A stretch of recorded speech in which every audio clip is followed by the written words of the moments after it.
Assalamualaikum semuanya. Makanan manis satu ini memang selalu ngangenin ya. Ini namanya srikaya. Jadi kalau di Palembang itu namanya srikaya ya. Nah, tapi kalau di daerah kalian mungkin bisa berbeda namanya. Yuk kita lihat yuk cara pembuatannya. Bahan-bahannya dimulai dengan 5 butir telur ukuran sedang ya. Kemudian gula pasir 150 ml, daun pandan, dan santan 300 ml. Nah, pertama-tama kita blender sedikit santan dengan daun pandan. Nah, kalau untuk lebih ngeluarin wangi pandan dan warna hijaunya itu bisa kalian tumbuk ya pakai lesung atau bisa di blender seperti ini.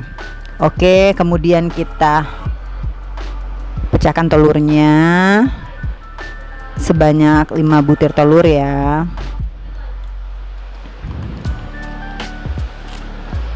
Oke, kemudian campur dengan gula pasir, aduk rata. Jadi kita larutkan gulanya.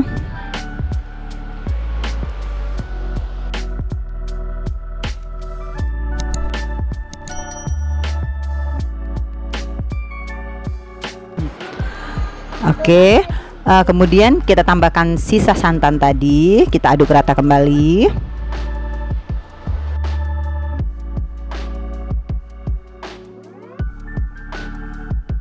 Nah, kalau sudah rata, tinggal kalian tambahkan lagi sisa santan yang di blender dengan daun pandan tadi.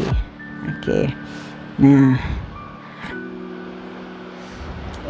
kita saring ya biar daun pandannya nggak ikut masuk ya ampasnya.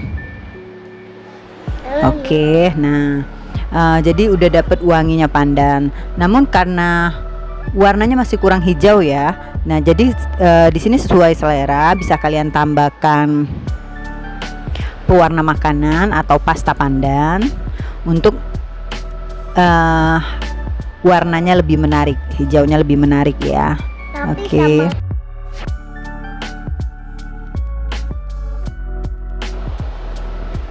Kemudian aduk lagi sampai rata.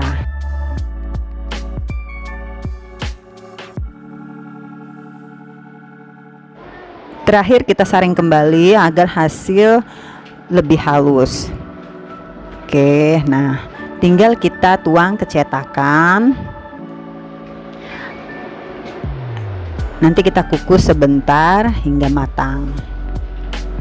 Cetakannya bisa kamu pilih, terserah mau plastik tahan panas seperti ini atau biasanya dengan mangkok ya.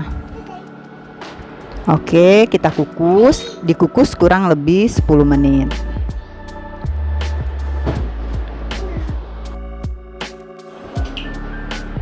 Nah, srikayanya udah mateng. Kayak ini kalau menurut saya enak banget disajikan dalam keadaan dingin. Jadi kalian bisa simpan di lemari es, kemudian baru disajikan. Nah, terima kasih untuk yang sudah menonton. Jangan lupa praktekin ya cara pembuatannya. Sampai ketemu lagi di video selanjutnya. Bye bye.